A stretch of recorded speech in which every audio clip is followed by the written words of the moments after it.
The year was 1883, and in the Colorado Territory, desperate times called for desperate measures. Marriage was often less about love and more about survival, a business arrangement between two people who needed what the other could provide: protection for vulnerability, money for companionship, respectability for second chances. But sometimes the most dangerous lies were the ones that started to feel like truth. Sarah Mitchell had fled Boston society with nothing but the clothes on her back and a secret that could destroy her family's reputation. Cole Brennan was 3 months away from losing the ranch that had been in his family for 2 generations, when a stagecoach robbery brought them together in the most unlikely circumstances. They struck a bargain that seemed perfect for both of them. She would become his wife on paper, giving him access to the inheritance she claimed to have back east. He would give her protection and a new identity, far from the scandal that had driven her across the country. Simple, clean, mutually beneficial. Neither of them mentioned love, because neither of them believed in it anymore. Sarah had learned that love was just another word men used to control women, and Cole had buried his capacity for trust along with too many friends on Civil War battlefields.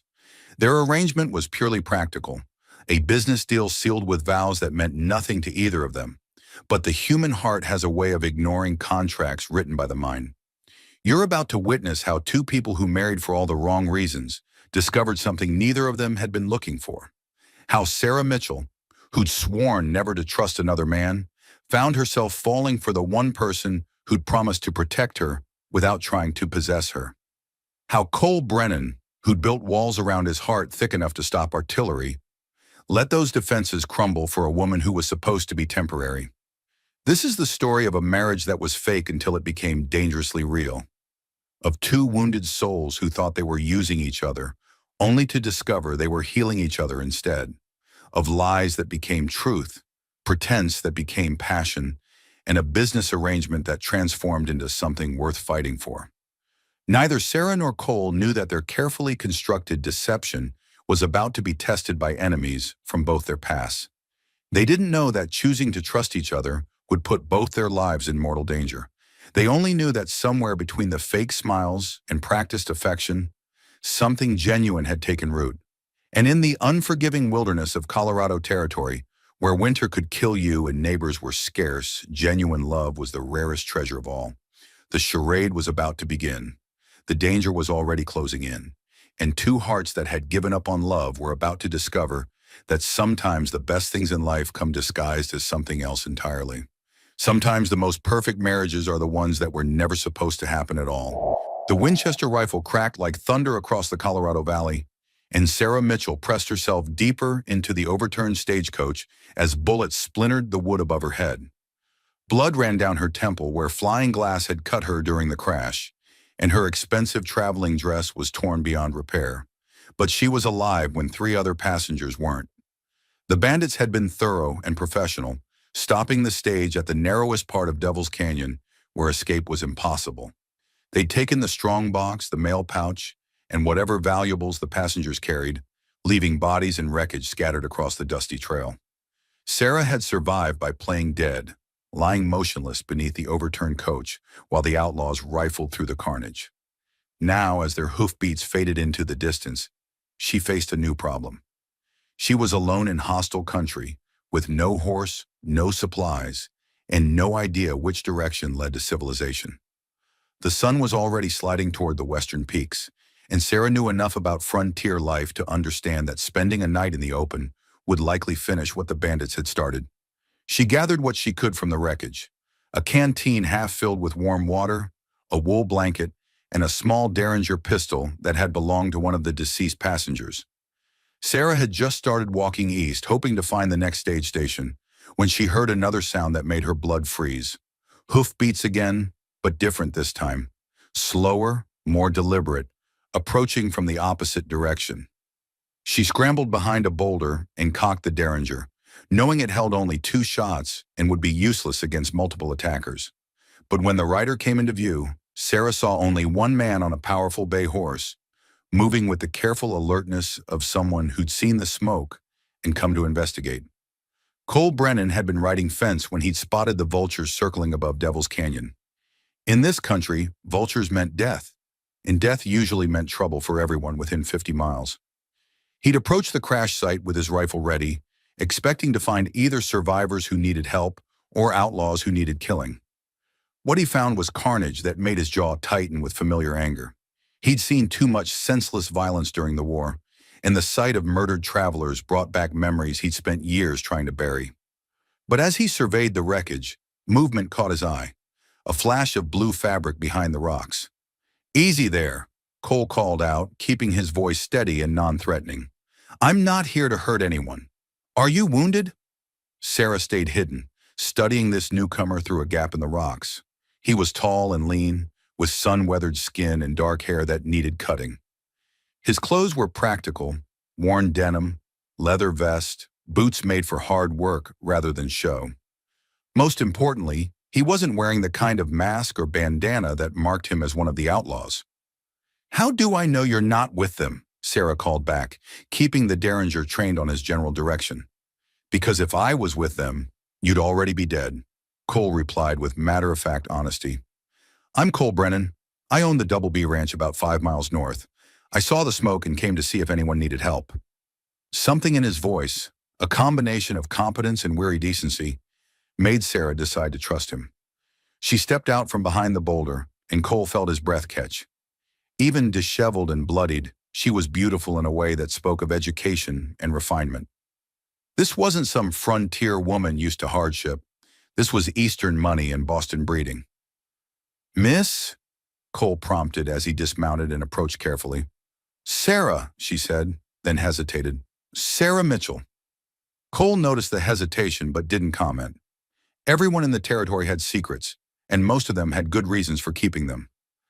"Well, Miss Mitchell, we need to get you somewhere safe before those vultures decide to take a closer look at what's down here." He offered her his canteen, and Sarah drank gratefully, while Cole examined the crash site with professional thoroughness. "How many were there?" he asked.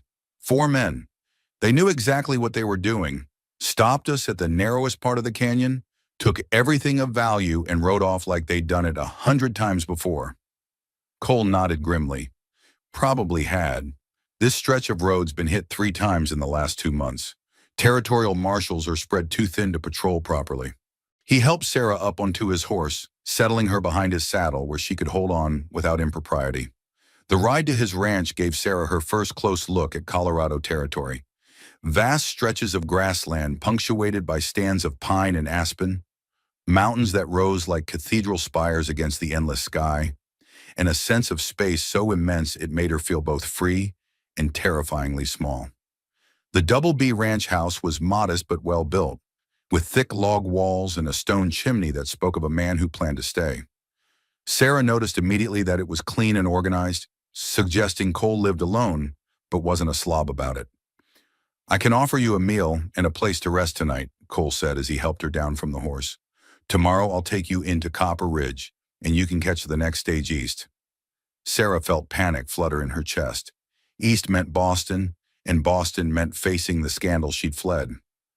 "Actually," she said carefully, "I was hoping to settle somewhere in Colorado. Start a new life."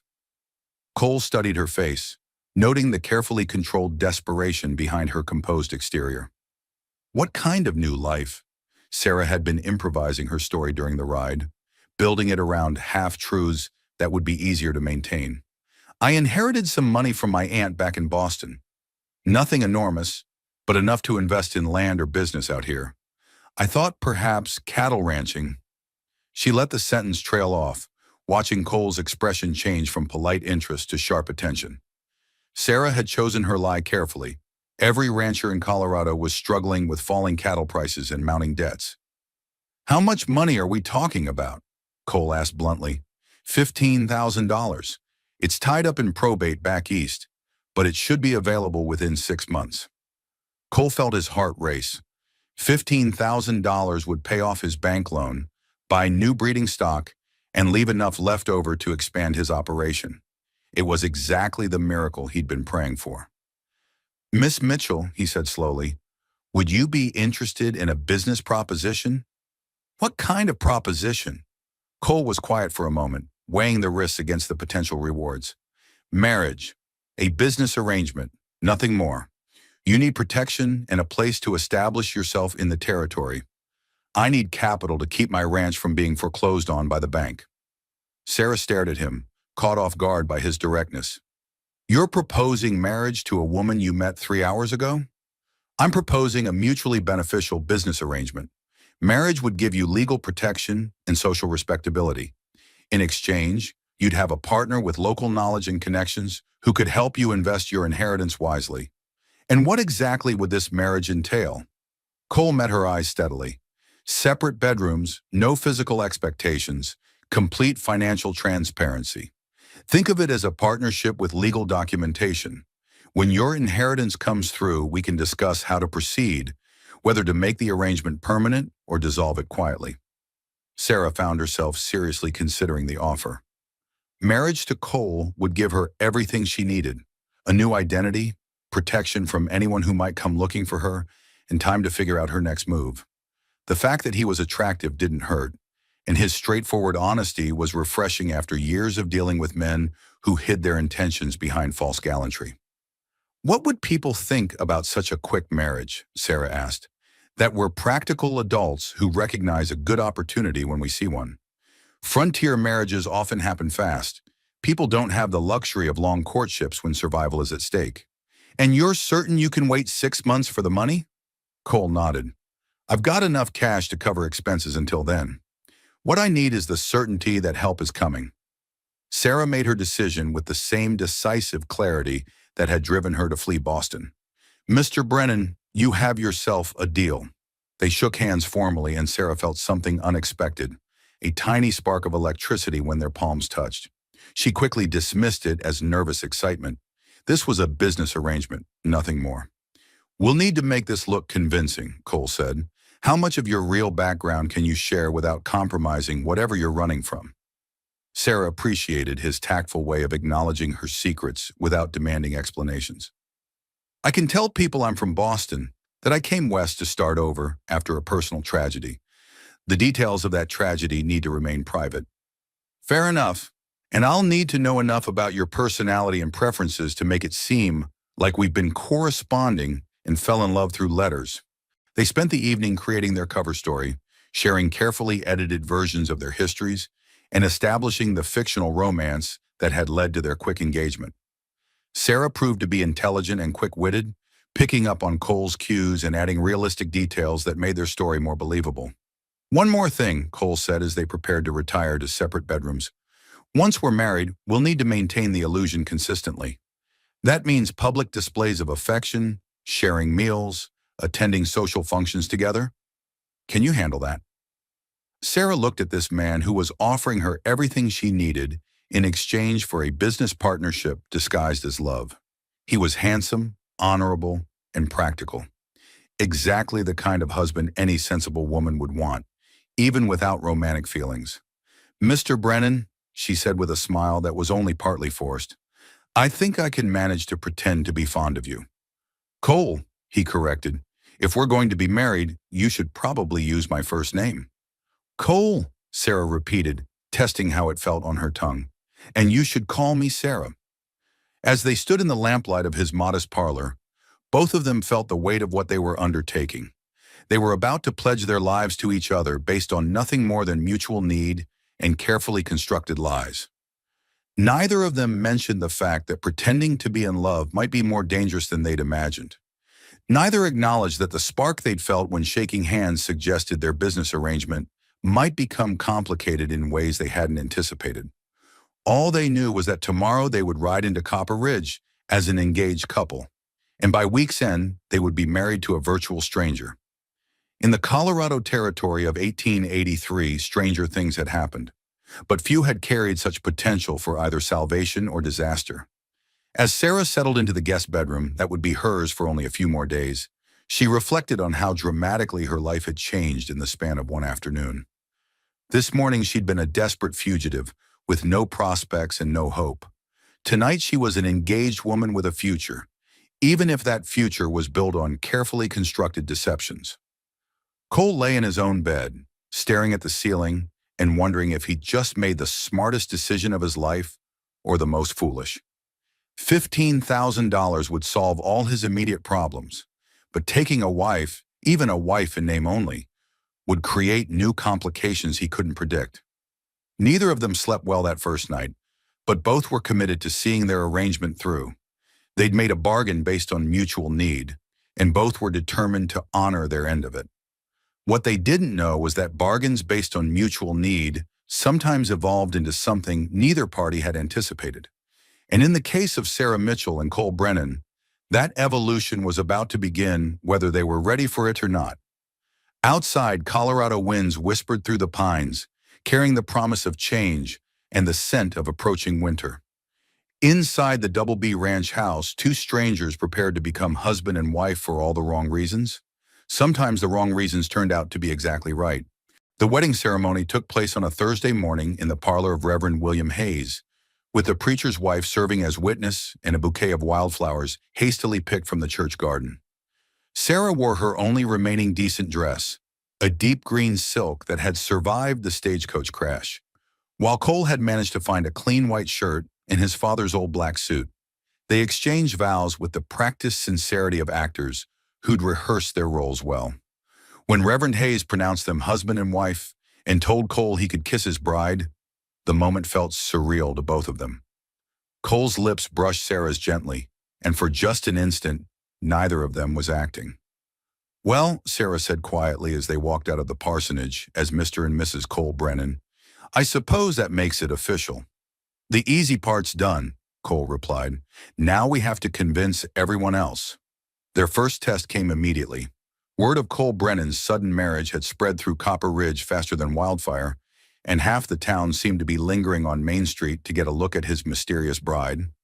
Sarah handled the attention with the poise of someone who'd been trained from childhood to manage social situations, smiling graciously and deflecting personal questions with practiced ease. "Mrs. Brennan," called out Eleanor Patterson, the banker's wife in unofficial town gossip. What a romantic surprise. Cole never mentioned he was courting anyone. "We corresponded for several months," Sarah replied smoothly, taking Cole's arm with natural familiarity. "But we decided not to announce our engagement until I could travel west to meet Cole's friends and neighbors." "How lovely. And where did you two meet?" Cole stepped in smoothly. "Sarah was visiting friends in Denver last spring. We were introduced at a church social." It was a good lie, vague enough to be hard to verify, specific enough to seem genuine. Sarah squeezed Cole's arm approvingly, and he felt that unexpected spark again. Their next challenge came when they returned to the ranch house that evening. As husband and wife, they would need to share space in ways that felt natural to any casual observer, but the reality of living together was more complicated than either had anticipated. "I'll take the guest room," Cole said as they stood in the main parlor, suddenly aware of how intimate their situation had become. "People will expect us to share a bedroom," Sarah pointed out practically. "What if someone visits unexpectedly?" Cole hadn't considered that possibility. "What do you suggest?" "We share the main bedroom but arrange separate sleeping areas. I'll take the bed. You can use the couch or set up a bedroll. If anyone asks about the arrangements, we'll say you snore." The logistics of their fake marriage proved more challenging than either had expected. Sarah had never lived with a man who wasn't a relative, and Cole had been alone for so long that sharing space with anyone felt strange. They had to learn each other's routines, habits, and preferences well enough to seem like a couple who'd chosen to spend their lives together. Sarah discovered that Cole was an early riser who made excellent coffee and burned everything else he attempted to cook.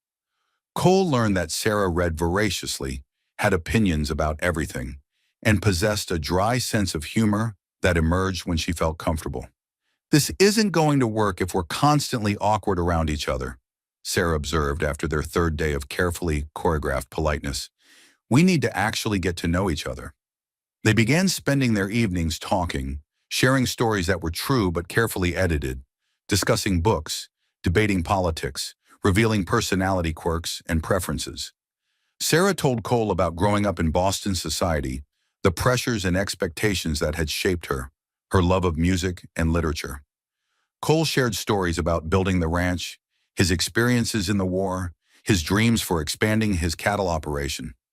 Gradually, they developed an easy rapport that made their public displays of affection feel less forced. When Cole helped Sarah down from the wagon during their weekly trips to town, his hands lingered naturally. When Sarah adjusted Cole's collar before church services, the gesture felt genuinely wifely. "You're getting good at this," Cole murmured as they walked arm in arm through Copper Ridge's business district. "So are you. I almost believe you're fond of me." "Maybe I am," Cole replied, and meant it more than he'd expected. The comment hung between them as they continued their errands, both of them aware that their arrangement was evolving in ways they hadn't anticipated. Sarah found herself looking forward to their evening conversations, and Cole caught himself watching Sarah with appreciation that had nothing to do with business necessity. Their first real test as a married couple came when Cole's neighbor, Jake Morrison, invited them to dinner. Jake was a shrewd man who'd known Cole for years, and Sarah understood that this dinner was essentially an examination of their marriage's authenticity. "Tell me, Mrs. Brennan," Jake's wife Martha said over dessert, "how did you know Cole was the man for you?" Sarah glanced at Cole, seeing the slight tension around his eyes. This was dangerous territory. Too much romance would seem fake, but too little would seem odd. "Honestly," Sarah said with a soft smile, "he listened to me, really listened, not just waited for his turn to speak. In my experience, that's rarer than you might think." Cole felt something warm settle in his chest at Sarah's answer. It was true. He did listen to her, and she listened to him in return. Their evening conversations had become the highlight of his day. "And what about you, Cole?" Jake asked. "What made you decide Sarah was the one?" Cole looked at his wife, noting the way the lamplight caught the gold threads in her brown hair, the intelligence in her green eyes, the strength in the set of her shoulders. "She's brave," he said simply, "brave enough to leave everything familiar and start over in a place where she didn't know anyone." "I admire that kind of courage." The answer satisfied their hosts, but it left both Cole and Sarah feeling unsettled. These weren't the kinds of things people said about business partners. These were the kinds of things people said about someone they were genuinely falling for. Walking home under a canopy of stars, they were both quiet until Sarah broke the silence. "We're getting too good at this," she said. "Yeah," Cole agreed. "We are. It's dangerous." "Yeah." But neither of them suggested changing their approach. The truth was, pretending to be in love was becoming easier because the pretense was starting to feel real. That night, as they prepared for bed in their shared room, Sarah caught Cole watching her brush her hair in the mirror. Their eyes met in the reflection, and for a moment the carefully maintained distance between them seemed to shrink. "Sarah," Cole said quietly. "Yes." "Nothing. Just good night." "Good night, Cole." But as Sarah lay in the bed they pretended to share, listening to Cole's steady breathing from his bedroll on the floor, she found herself wondering what it would be like if their marriage were real. The thought should have frightened her. She'd fled Boston precisely to avoid an unwanted marriage, but somehow it didn't. Cole, staring at the ceiling from his makeshift bed, was having similar thoughts. Sarah wasn't what he'd expected when he'd proposed their arrangement. She was stronger, funnier, and more genuinely caring than any woman he'd known. The fake marriage was supposed to solve his financial problems, but it was creating emotional complications he hadn't anticipated. As October melted into November, their domestic routine became more natural. Sarah took over most of the cooking and household management, discovering she had a talent for frontier practicality. Cole taught her to ride properly and handle a rifle, skills that earned her respect from the neighboring ranch wives. Their public appearances as a married couple became so convincing that even Sarah sometimes forgot they were acting. When Cole put his arm around her shoulders during church services, she leaned into his warmth automatically. When Sarah laughed at his jokes during social gatherings, the sound was genuine. But it was the private moments that proved most dangerous to their carefully maintained emotional distance. The evening when Sarah tended a cut on Cole's hand with gentle efficiency, her fingers soft against his skin. The morning when Cole found Sarah reading on the porch and thought how perfectly she belonged there. The night when they both reached for the same book and their hands touched, neither of them pulling away immediately. "We need to talk about what happens when the money comes through," Cole said one evening in late November as they sat by the fire after dinner. Sarah looked up from her sewing. What do you mean? Our agreement was for 6 months. It's been 2 months now, and we should probably discuss what comes next. Sarah's hands stilled on her needlework. The question of their future had been hovering unspoken between them for weeks. What do you want to happen? I asked you first. Sarah set down her sewing and looked directly at Cole. I don't want this to end. The admission hung in the air between them, honest and vulnerable and dangerous. Neither do I, Cole said quietly. But our marriage is based on lies, Sarah. I don't even know what you're really running from. You don't know about the things I did during the war. We're attracted to the people we're pretending to be, not the people we actually are.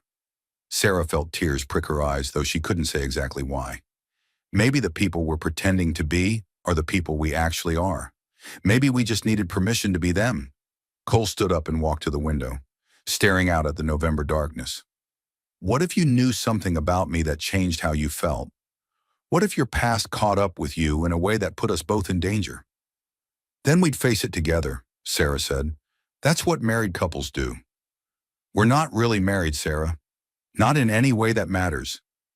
The words hit Sarah like a physical blow. Aren't we? We've been living as husband and wife for 2 months. We've shared meals, conversations, responsibilities. We've supported each other, cared for each other, worried about each other. If that's not marriage, what is? Cole turned back to face her, and Sarah saw something in his expression that made her heart race. Desire mixed with fear, hope warring with caution. Sarah, he said, taking a step toward her. Yes, I think I'm falling in love with you. The real you, not the character you're playing. Sarah stood up, closing the distance between them. I think I'm falling in love with you too, and it terrifies me. Why? Because I swore I'd never let another man have power over me. Because loving someone means giving them the ability to destroy you. Because Cole silenced her with a kiss that was nothing like the chaste peck they'd shared at their wedding ceremony. This kiss was hungry, desperate, filled with 2 months of carefully suppressed longing. Sarah melted into his arms, and for a moment, all their careful rules and boundaries dissolved. When they finally broke apart, both were breathing hard. This complicates everything, Sarah whispered. Everything was already complicated, Cole replied, his forehead resting against hers. What do we do now? I don't know, but I know I don't want to keep pretending this marriage isn't real when it's the most real thing in my life. Sarah looked into Cole's eyes and saw everything she'd been afraid to hope for. Acceptance, desire, and something that might actually be love. For the first time since fleeing Boston, she allowed herself to believe that maybe, just maybe, her future didn't have to be defined by her past. Cole, she said softly. Yeah. Our bedroom has 2 sleeping areas. It does. I think tonight it only needs 1. Cole searched her face, making sure he understood what she was offering. Are you certain? I'm certain that whatever happens tomorrow, I don't want to spend tonight pretending you're not the man I want to be with. As Cole took Sarah's hand and led her toward the bedroom they'd been sharing but not really sharing, both of them understood that their fake marriage was about to become real in the most fundamental way possible. The business arrangement had evolved into something neither of them had planned for. The question now was whether love built on deception could survive the revelation of truth. But that was a problem for tomorrow. Tonight, Mr. and Mrs. Cole Brennan were finally going to be husband and wife in every sense of the words. The pretense was over. The real marriage was about to begin. Sarah woke in Cole's arms as pale winter light filtered through the bedroom window, and for a moment she forgot everything except the warmth of his body against hers and the steady rhythm of his breathing. Then reality crashed back. They'd crossed a line last night that changed everything about their carefully constructed arrangement. Cole stirred beside her, his arms tightening unconsciously around her waist. When his eyes opened and focused on her face, Sarah saw the same mixture of wonder and uncertainty she was feeling. Morning, Cole said softly, his voice rough with sleep. Morning, Sarah replied, suddenly aware of her hair tangled around her shoulders and the intimacy of their position. They looked at each other for a long moment, both understanding that their relationship had fundamentally shifted. The business partnership disguised as marriage had become something real and complicated and potentially wonderful. "Any regrets?" Cole asked, reaching up to brush a strand of hair from Sarah's face. Sarah considered the question seriously. She'd spent months running from the consequences of one impulsive decision, and here she was making another. But looking into Cole's eyes, she felt something she hadn't experienced in years. Peace. "No regrets," she said.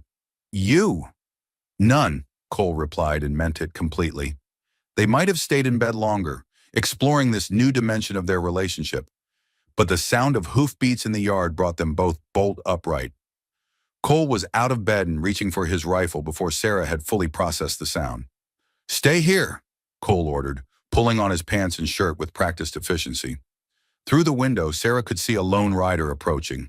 A woman on a side saddle, riding with the posture of someone accustomed to fine horses and formal instruction. Even from a distance, Sarah could tell this visitor was trouble. Cole emerged from the house as the woman dismounted, and Sarah watched their interaction through the window with growing unease.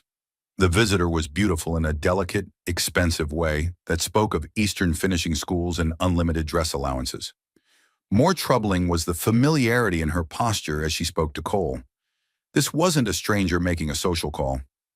Sarah dressed quickly and joined them outside, noting immediately how the woman's eyes narrowed when she appeared. "Sarah," Cole said with careful neutrality, "this is Victoria Caldwell." "Victoria, my wife Sarah." Victoria's smile was sharp as winter steel. "How lovely to finally meet Cole's bride. I'm afraid I was quite shocked to hear about your marriage. Cole never mentioned being engaged when we spoke last month." Sarah felt Cole tense beside her, but she kept her own expression pleasantly neutral. "And how do you and my husband know each other, Miss Caldwell?" "Mrs. Harrison," Victoria corrected. "I'm recently widowed. Cole and I have been close friends for several years." The way she said "close friends" made it clear she meant something much more intimate. Sarah glanced at Cole, noting the carefully controlled expression on his face. "Victoria," Cole said firmly, "what brings you out here?" "I wanted to congratulate you on your marriage, of course, and to discuss that business proposition we talked about before your sudden change in circumstances." Sarah felt ice form in her stomach. This was exactly the kind of complication she'd feared when she'd allowed herself to fall for Cole. The past had a way of intruding on the present when you least wanted it to. "There's no business to discuss," Cole said. "I'm married now. Things have changed." Victoria's laugh was like silver bells with poison underneath. "Have they? How fascinating that you found a bride so quickly after our last conversation. One might almost think it was convenient." Sarah understood the threat immediately. Victoria knew or suspected something about their arrangement, and she wasn't above using that knowledge to get what she wanted. "I should get back to my household duties," Sarah said with practiced grace. "It was lovely meeting you, Mrs. Harrison. Cole, don't keep our guest too long. Dinner won't cook itself." She retreated to the house but positioned herself where she could observe their continued conversation through the kitchen window. Victoria moved closer to Cole, touching his arm with the familiarity of past intimacy. Cole stepped back, but Sarah could see the tension in his shoulders. The conversation lasted another 10 minutes before Victoria remounted her horse and rode away, but not before giving Sarah a look through the window that promised future trouble. Cole returned to the house with a grim expression, and Sarah met him in the parlor with her arms crossed. "Who is she really?" Sarah asked without preamble. Cole sank into his chair by the fireplace, suddenly looking older than his 30 years. "Victoria Harrison owns the largest ranch in 3 counties. Her husband died 6 months ago, leaving her with more land and cattle than she can manage alone." "And the business proposition?" "Marriage. She proposed a merger of our operations, her land and resources, my management and expertise." Sarah felt something cold and sharp settle in her chest. "When did she make this proposal?" 3 weeks before the stagecoach robbery." The implications hit Sarah like a physical blow. Cole had been considering marriage to Victoria when he'd proposed their arrangement. Their fake marriage hadn't just been about her inheritance. It had been his way of avoiding an entanglement with a woman he clearly didn't want. "Were you lovers?" Sarah asked quietly. Cole met her eyes directly. Yes, but it ended months ago, long before she proposed marriage. Why? Because Victoria sees people as assets to be managed. Everything with her is calculated for maximum advantage. I've seen what happens to men who marry for money and position. They stop being husbands and become employees. Sarah tried to process this information objectively, but jealousy was making rational thought difficult. And you thought marrying me for my inheritance was different? Yes, Cole said without hesitation, because our arrangement was honest about what it was. We both knew the terms going in. Victoria's proposal came wrapped in declarations of love and promises of partnership, but the reality would have been very different. How can you be sure? Because I know Victoria. She's incapable of seeing anyone as an equal partner. Marriage to her would have meant signing over my ranch, my independence, and my future decisions to someone who thinks she knows better than everyone else. Sarah walked to the window, staring out at the mountains that had become familiar over the past 2 months. And what about our marriage? What happens when she tells people it's fake? Cole joined her at the window, standing close enough that she could feel his warmth. She doesn't know it's fake. She suspects it might be convenient, but that's not the same thing. She knew you were considering her proposal. Our sudden marriage must seem suspicious. People get married quickly on the frontier. It's not uncommon for a man to propose to a woman he's known for weeks rather than years. Sarah turned to face him. Cole, I need to know something, and I need you to be completely honest with me. All right. If Victoria hadn't made that proposal, if you hadn't been trying to avoid marriage to her, would you still have suggested our arrangement? Cole was quiet for a long moment, considering the question with the seriousness it deserved. I don't know. Maybe. The financial pressures were real, and I was desperate for a solution. But Victoria's proposal definitely influenced my decision to suggest marriage rather than some other kind of business partnership. The honesty hurt, but Sarah appreciated it. So our marriage was partly about avoiding her. Our marriage was about two people who needed what the other could provide. The reasons we needed those things are complicated, but the basic arrangement was simple. Was, Sarah repeated, past tense. Is, Cole corrected, moving closer. Present tense. Sarah, what happened between us last night? That wasn't about avoiding Victoria or accessing your inheritance. That was about you and me and what we've built together. Sarah wanted to believe him, but Victoria's visit had shaken her confidence in ways she was still processing. What if she makes trouble for us? What if she spreads rumors about our marriage? Then we deal with it together. We prove that our marriage is real by living it, not by defending it. Before Sarah could respond, they heard hoofbeats again, multiple horses this time, approaching fast. Cole grabbed his rifle and moved to the window, cursing under his breath at what he saw. Who is it? Sarah asked. Sheriff Walsh and 2 deputies. This can't be good. They went outside together to meet the law officers, and Sarah immediately noticed the tension in Sheriff Walsh's posture. He was a fair man who'd always been cordial to both of them, but today he looked like someone carrying out an unpleasant duty. Cole, Mrs. Brennan, Walsh said with formal politeness, I'm afraid I have some questions I need to ask. What kind of questions? Cole asked. About your marriage, specifically about whether it's legal and legitimate. Sarah felt the ground shift beneath her feet. This was what she'd feared most, official scrutiny of their arrangement that could expose everything. What's prompted these questions, Sheriff? Sarah asked with admirable calm. I received a complaint this morning from a concerned citizen who believes your marriage might be fraudulent. They provided some information that raises questions about your background, Mrs. Brennan. Cole stepped protectively closer to Sarah. What kind of information? Walsh pulled a folded paper from his pocket. According to this, Sarah Mitchell fled Boston 3 months ago to avoid arrest on charges of theft and fraud. The person who filed this complaint claims you're using a false identity and that your marriage is a sham designed to help you evade justice. Sarah's blood turned to ice. Someone had found her, someone who knew enough about her past to threaten everything she'd built with Cole. Those charges are false, Sarah said steadily. I left Boston to escape an abusive situation, not to avoid prosecution. Can you prove that? Can she prove her innocence? Cole interrupted. Since when do we assume guilt until proven otherwise? When federal marshals are involved, Walsh replied grimly. This complaint came through official channels, Cole. I have to investigate. Sarah exchanged glances with Cole, seeing her own fear reflected in his eyes. Their carefully constructed new life was about to come crashing down unless they found a way to prove her innocence and the legitimacy of their marriage. Sheriff, Sarah said with dignity she didn't feel, I'm willing to answer any questions you have, but I'd like to know who made these accusations. Walsh hesitated. The complaint was filed by a Mrs. Victoria Harrison. She claims to be acting as a concerned citizen. The revelation hit both Sarah and Cole like a physical blow. Victoria hadn't just been making social conversation, she'd been gathering information to use against them.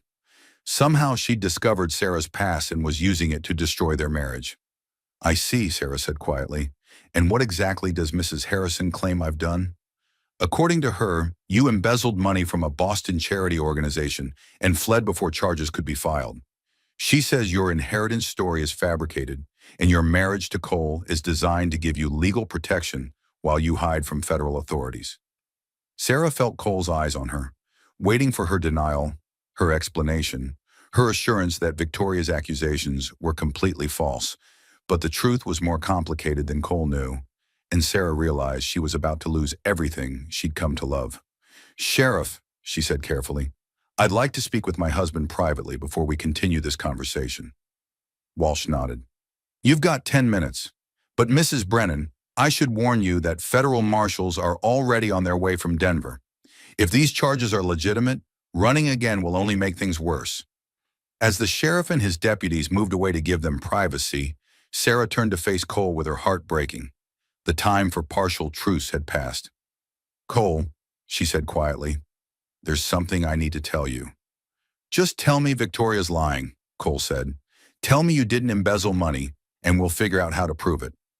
Sarah looked into the eyes of the man she'd fallen in love with and prepared to destroy any chance of a future with him.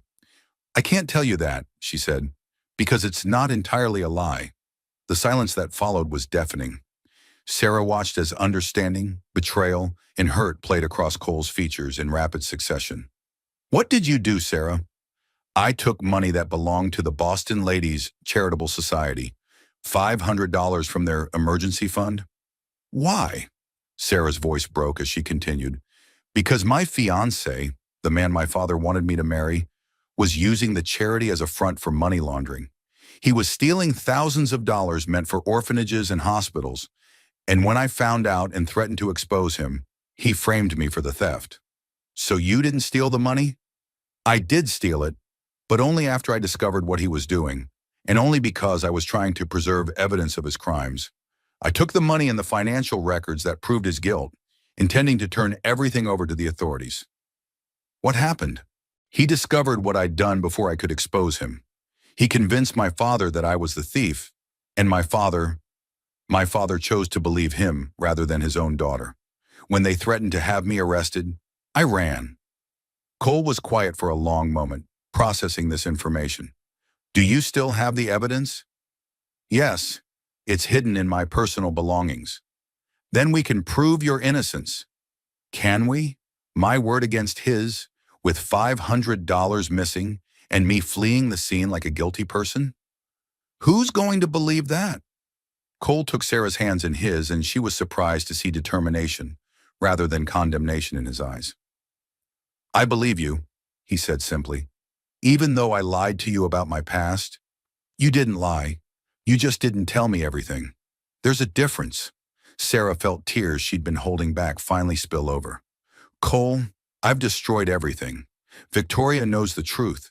The federal marshals are coming, and our marriage is real, Cole interrupted firmly. Whatever brought us together, whatever secrets we've kept, what we've built together is real. And I'm not going to let Victoria or federal marshals or anyone else destroy it. But if they arrest me, then we'll fight the charges. We'll prove that you were trying to expose corruption, not perpetrate it. We'll show them the evidence you preserved.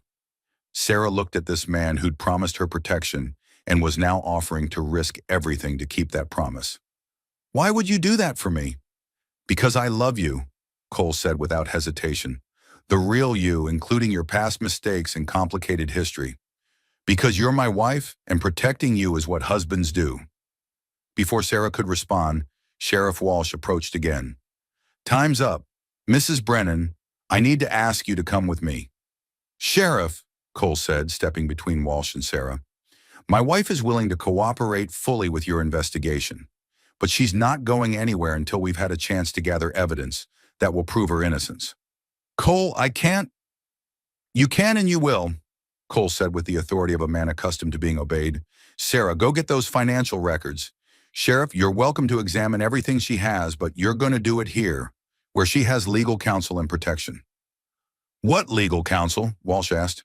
Mine, said a new voice, and they all turned to see a well-dressed man riding up to the house. Judge Harrison sent me to ensure Mrs. Brennan receives proper representation. Sarah felt her heart sink. Judge Harrison was Victoria's father-in-law, and his sending a lawyer could only mean more trouble. But the lawyer surprised them all by extending his hand to Sarah with a genuine smile. Mrs. Brennan, I'm attorney James Madison Foster. I've been asked to represent you, not because Judge Harrison believes you're guilty, but because he believes everyone deserves proper legal representation, especially when the accusations come from someone with a personal interest in the outcome. Sarah looked from the lawyer to Cole to Sheriff Walsh, trying to understand what was happening. Judge Harrison knows his daughter-in-law better than she thinks, Foster continued. He suspected for some time that Victoria's interest in your husband has more to do with business than romance.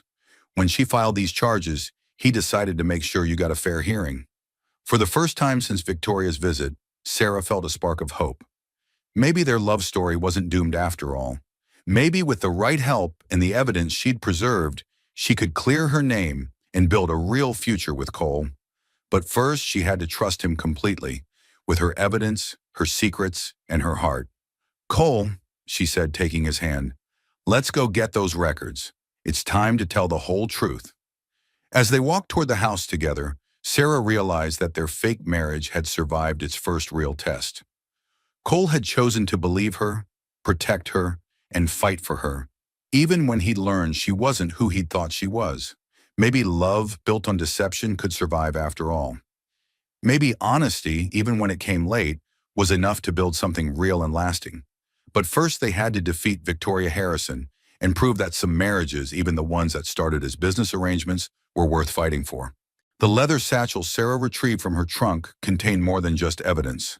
It held the remnants of her old life, carefully preserved against the day when she might need to prove her innocence.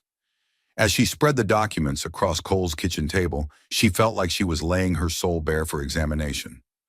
Attorney Foster studied the financial records with the focused attention of a man who understood numbers and their implications.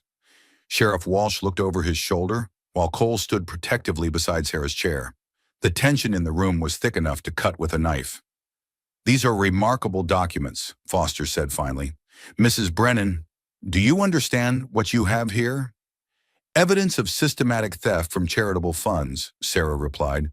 Richard Ashford, my former fiancé, was skimming money from donations meant for orphanages and hospitals. He would inflate expenses, create fictional vendors, and pocket the difference. Foster nodded. According to these records, he stole over $15,000 across 2 years. That's a federal crime that carries serious prison time.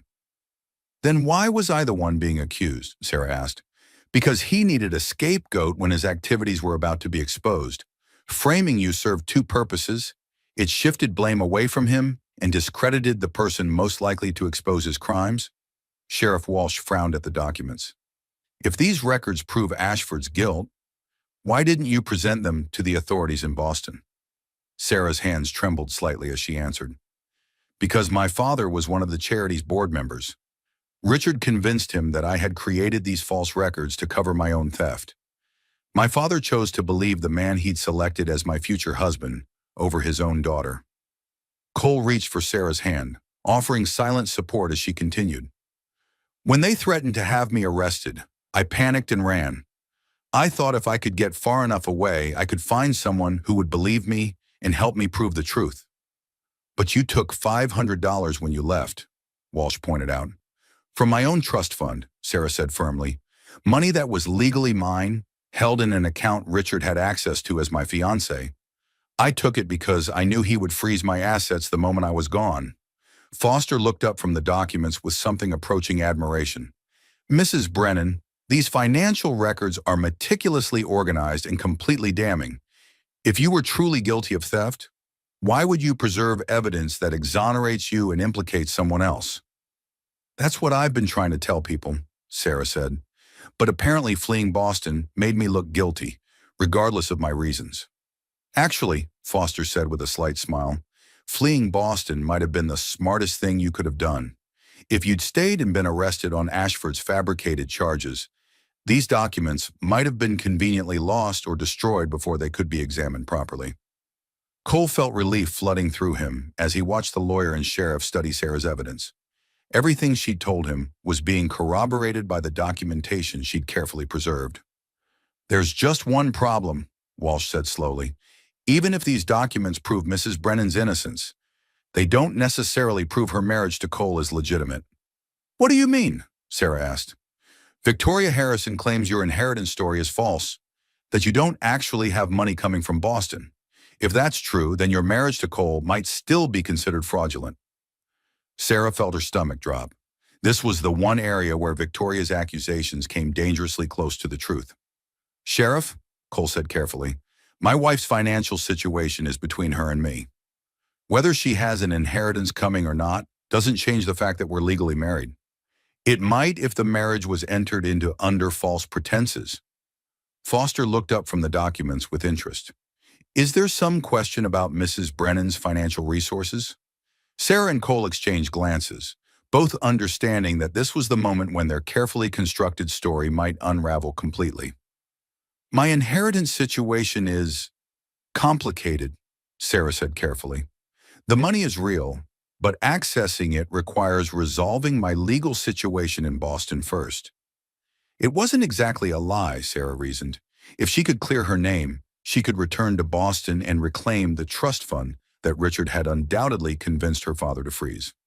Foster nodded thoughtfully. That makes perfect sense. With criminal charges pending, any financial assets would be held in trust until the legal issues are resolved. Sarah felt Cole squeeze her hand, and she realized he was silently applauding her skillful navigation of dangerous territory. But, Walsh continued, Victoria Harrison seems to think there's something else suspicious about your marriage. She claims it happened too quickly to be genuine. Sheriff, Cole said with growing irritation, Victoria Harrison is a woman scorned. She made a business proposal that I rejected, and now she's trying to cause trouble for my wife and me out of spite. What kind of business proposal? Cole hesitated, then decided honesty was the best policy. Marriage.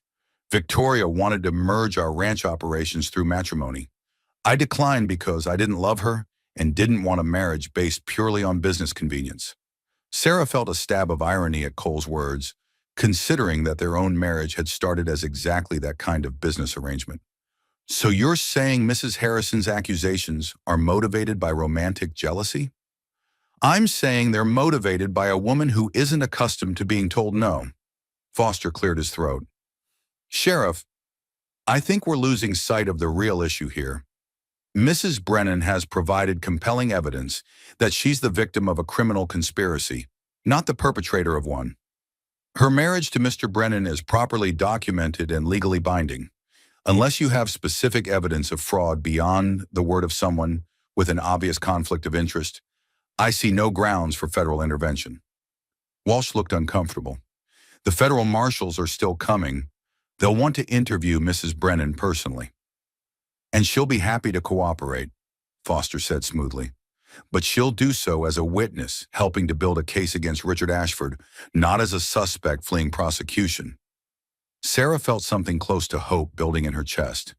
Maybe with the right legal representation and the evidence she'd preserved, she could actually clear her name and build a real future with Cole. There's something else, Sarah said suddenly, something I haven't mentioned that might be relevant.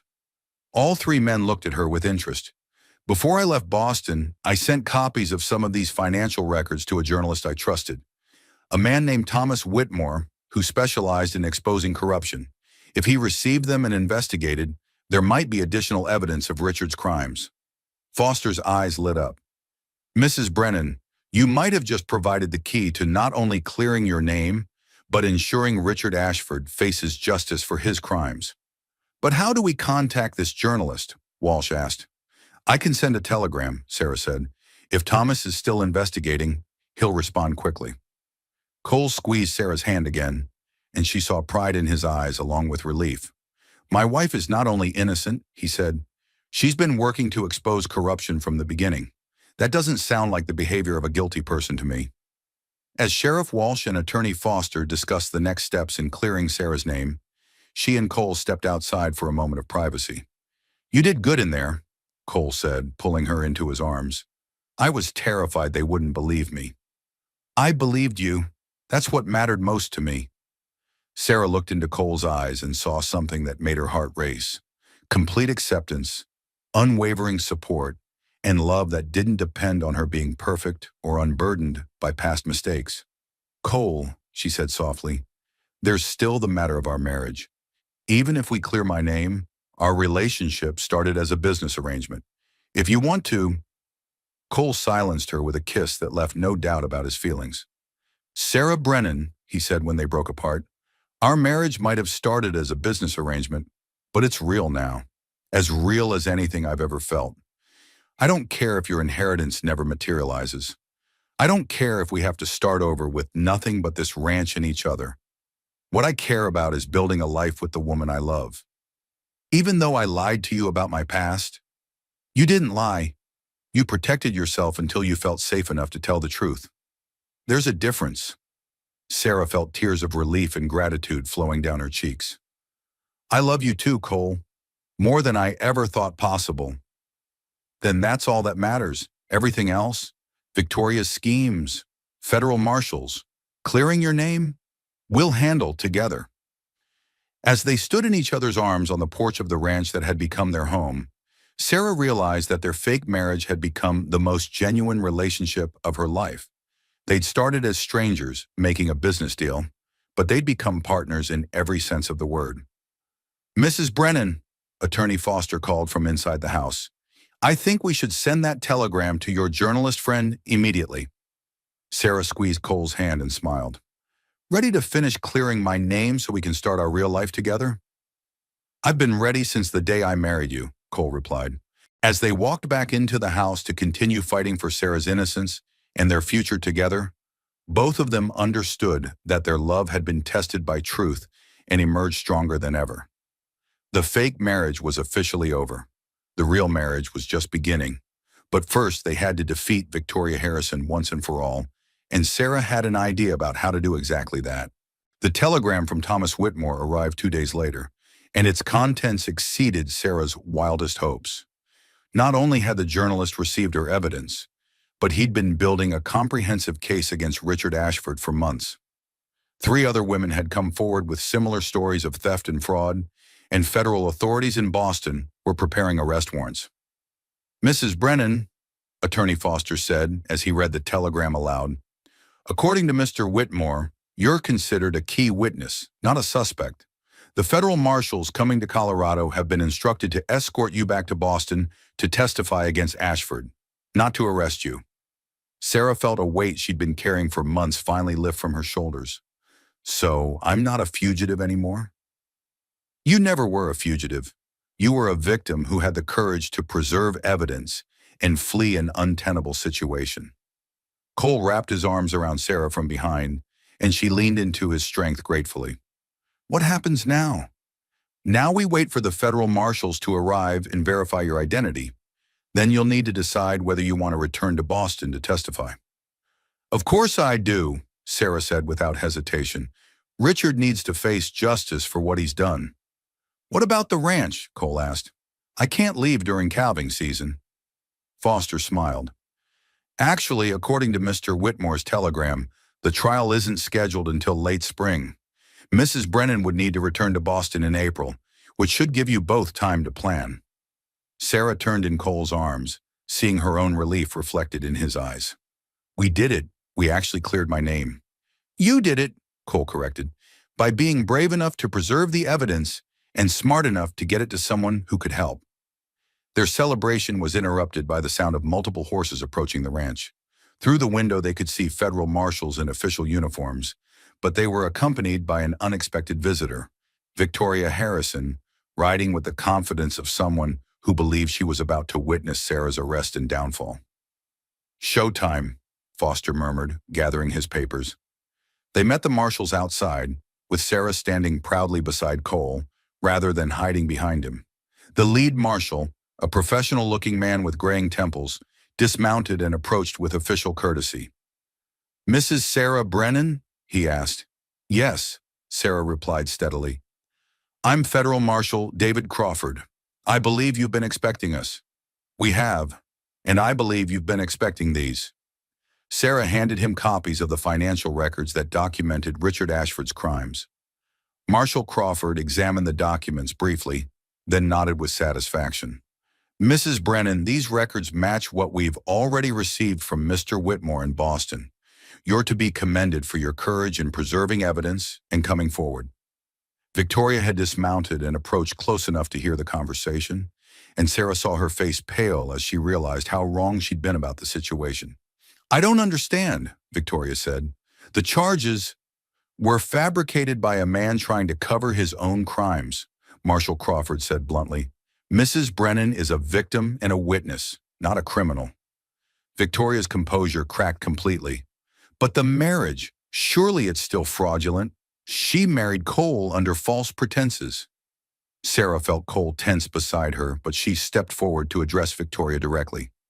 "Mrs. Harrison," she said with quiet dignity, "my marriage to Cole is based on love, trust, and mutual respect. I'm sorry if that's difficult for you to accept, but it's the truth." "Love?" Victoria laughed bitterly.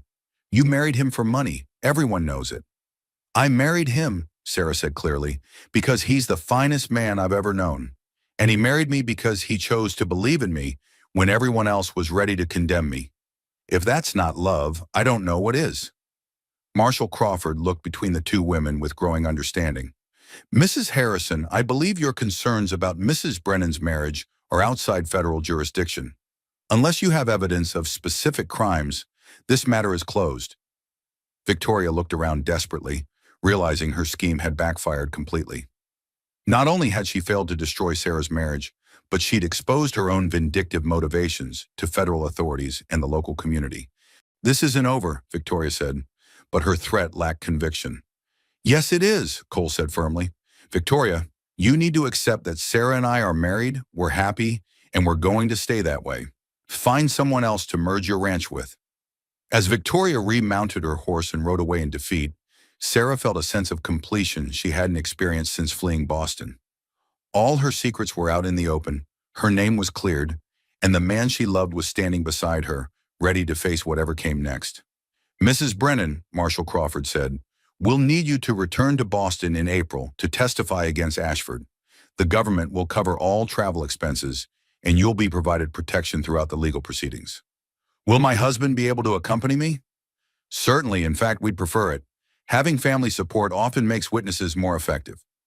After the marshals left, Sarah and Cole stood on their porch, watching the sun set over the Colorado mountains that had become their home. The crisis was over, their marriage was secure, and their future stretched ahead with unlimited possibilities. "So," Cole said, pulling Sarah close, "what do we do now?" "Now we live," Sarah replied. "Really live, without secrets or pretense or fear. We run our ranch, build our life together, and maybe—" She paused, a smile playing at her lips. "Maybe what?" "Maybe we start thinking about adding to our family." Cole's heart leaped at the suggestion. "Are you saying what I think you're saying?" "I'm saying that fake marriages that become real should probably produce real children to go with them." Cole swept Sarah into his arms and spun her around, both of them laughing with pure joy. When he set her down, his expression grew serious. "Sarah, I want you to know something. Even if your inheritance never comes through, even if we never have anything more than this ranch and each other, I'll be the happiest man alive." "About that inheritance," Sarah said with a mysterious smile. "What about it?" "Well, it turns out there really is money waiting for me in Boston. My trust fund, which Richard convinced my father to freeze, will be released once Richard is convicted and my name is officially cleared." Cole stared at her in amazement. So the inheritance you told me about was actually real? The amount was exaggerated, Sarah admitted. It's closer to $8,000 than 15. But yes, it's real. So our fake marriage was based on a real inheritance that funded a real relationship built on fake financial need that turned into real love. Sarah laughed at the complexity of their situation. When you put it like that, it sounds almost too complicated to believe. Good thing we're living it instead of trying to explain it to someone else. As they walked into the house that had become their home, Sarah reflected on the journey that had brought them together. She'd fled Boston as a desperate woman with no prospects and no hope. She was returning as a married woman with a loving husband, a successful ranch, and a future full of possibilities. Their marriage might have started as a business arrangement, but it had become something neither of them had dared to dream of. A partnership built on trust, respect, and love that had survived every test. Cole, Sarah said as they prepared for bed in the room they now truly shared, do you ever wonder what would have happened if that stagecoach hadn't been robbed? Every day, Cole replied. But then I remember that if it hadn't been robbed, I never would have met you, and I can't imagine my life without you in it. Even though I brought federal marshals, vindictive ex-lovers, and a complicated past to your peaceful ranch, especially because of all that, Cole said, pulling her into his arms. Peaceful is overrated. I'd rather have complicated and interesting with you than peaceful and lonely without you. As Sarah settled into her husband's arms, she felt the kind of contentment she'd never thought possible. Their love story had begun with deception and desperation, but it had evolved into something beautiful and true. Tomorrow would bring new challenges, running the ranch, preparing for the trial in Boston, building their life together. But tonight, Mr. and Mrs. Cole Brennan were exactly where they belonged, in each other's arms, in their own home, with their real marriage finally free from the shadows of the past. The fake marriage was now just a memory. The real marriage would last forever. Spring came to Colorado with a rush of wildflowers and the sound of newborn calves calling for their mothers. Sarah stood on the porch of the ranch house, one hand resting on her still flat belly, watching Cole work with the horses in the corral. 3 months had passed since the federal marshals cleared her name, and their life had settled into a rhythm that felt both natural and miraculous. The trip to Boston for Richard Ashford's trial was scheduled for next week, and Sarah felt ready to face her past with Cole beside her. More importantly, she was ready to return to Colorado afterward and continue building their future together. You're thinking awfully hard out there, Cole said as he approached the porch, wiping sweat from his face with his sleeve. Just thinking about how much has changed since last fall, Sarah replied, reaching for the glass of water she'd brought him. Any regrets? Sarah smiled at the question that had become their private joke. None. You? Only that it took a stagecoach robbery and federal marshals for me to find you. Sarah laughed, then grew serious. Cole, there's something I need to tell you before we go to Boston. Cole set down his water glass, giving her his full attention.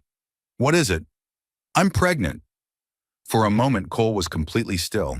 Then a grin spread across his face that was brighter than the Colorado sunshine. Are you sure? Doctor? Patterson confirmed it yesterday. The baby should arrive in late fall. Cole swept Sarah into his arms, spinning her around despite her laughing protests about being careful. When he set her down, his expression was soft with wonder. A baby, he said, as if testing the reality of the words. Our baby, Sarah corrected. Born of real love, not fake marriages or business arrangements. Have I mentioned lately that I love you, Mrs. Brennan? Not in the last hour, Sarah replied with mock seriousness. Cole remedied that oversight with a kiss that left no doubt about his feelings. Their romantic moment was interrupted by the sound of an approaching wagon. Sarah recognized the driver immediately. Dr. Patterson, and he was driving faster than usual. Cole, Sarah, the doctor called as he pulled up to the house. I've got news from town. What kind of news? Cole asked, helping the older man down from his wagon. The telegraph operator received a message about Richard Ashford's trial. It's been moved up. They want Sarah in Boston by next week. Sarah felt her stomach clench. Why the rush? Apparently Ashford's lawyers are trying to delay the trial indefinitely. The prosecution wants to present their case before he can find new ways to obstruct justice. Cole frowned. That doesn't give us much time to prepare for travel. There's more, Doctor, Patterson continued. The message said that Ashford has been spreading rumors about Sarah's credibility, claiming her marriage is fraudulent and she's mentally unstable. The prosecution wants to present a united front. They want you both there to demonstrate that Sarah is a stable, married woman with community support. Sarah and Cole exchanged glances. Even defeated and facing prison, Richard was still trying to destroy her reputation. Then we'll both go, Cole said firmly. Sarah's not facing this alone. What about the ranch? Sarah asked. The spring calving isn't finished. Jake Morrison can look after things for a few weeks. Our neighbors will help. And so, in the vast wilderness of Colorado territory, two strangers who married for all the wrong reasons discovered something extraordinary. Sometimes the most authentic love grows from the most unlikely beginnings. Sarah Mitchell fled Boston as a desperate woman branded a criminal by the man she trusted. She found Cole Brennan at her lowest moment, and he offered her something she'd never expected, a partnership based on honesty about its own deception. Cole Brennan was a practical rancher facing financial ruin who thought he needed money more than love. He discovered that what he actually needed was a woman brave enough to preserve truth in the face of overwhelming lies, strong enough to start over when everything seemed lost. Their marriage began as a carefully constructed business arrangement, but it became something neither had dared to hope for. A love story written in daily choices, small kindnesses, and the gradual revelation of who they really were when they felt safe enough to stop pretending. Sarah learned that running from scandal sometimes leads you exactly where you need to be. Cole discovered that the best investments aren't always financial. Sometimes they're emotional, risky bets on people who might just surprise you. Together, they proved that fake marriages can become real when both people are willing to fight for truth, justice, and each other. Their love wasn't built on passion at first sight or romantic declarations. It was forged in shared meals, evening conversations, and the daily decision to choose trust over fear. Their legacy lives on in every person who believes that second chances are possible, that love can grow from the most practical beginnings, and that sometimes the most beautiful families are created by choice rather than chance. Sarah was just a woman fleeing a scandal who had the courage to preserve evidence of the truth.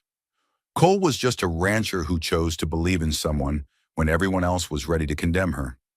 Their marriage was just a business arrangement that transformed into something worth fighting for. What would you have done if you'd been offered a practical marriage to solve your problems? More importantly, what will you do the next time life offers you a chance to choose hope over fear, trust over suspicion? Sometimes the most precious treasures come disguised as temporary solutions. Sometimes the most lasting marriages are the ones that start with complete honesty about their own limitations. And sometimes, if you're brave enough to let pretense become truth, fake arrangements become real love. Share your thoughts in the comments below. Have you ever had to choose between practical necessity and romantic idealism? When you had to make a decision that could change your entire life, did you follow your head or your heart? Don't forget to subscribe to Wild West Stories for more incredible tales of love found in the most unexpected places. Hit that notification bell so you never miss a story that might remind you that the best things in life often come disguised as something completely different. Until next time, remember, every sunrise brings new possibilities, but the choices we make in moments of desperation often determine what kind of love we'll discover when the dust settles. The frontier may be gone, but the need for courage, trust, and the willingness to take chances on each other remains as urgent today as it was in 1883. Keep believing in love that grows slowly, marriages that become real through daily choices, and the possibility that sometimes practical decisions lead to the most impractical happiness. Their marriage was fake until it became the most real thing either of them had ever experienced.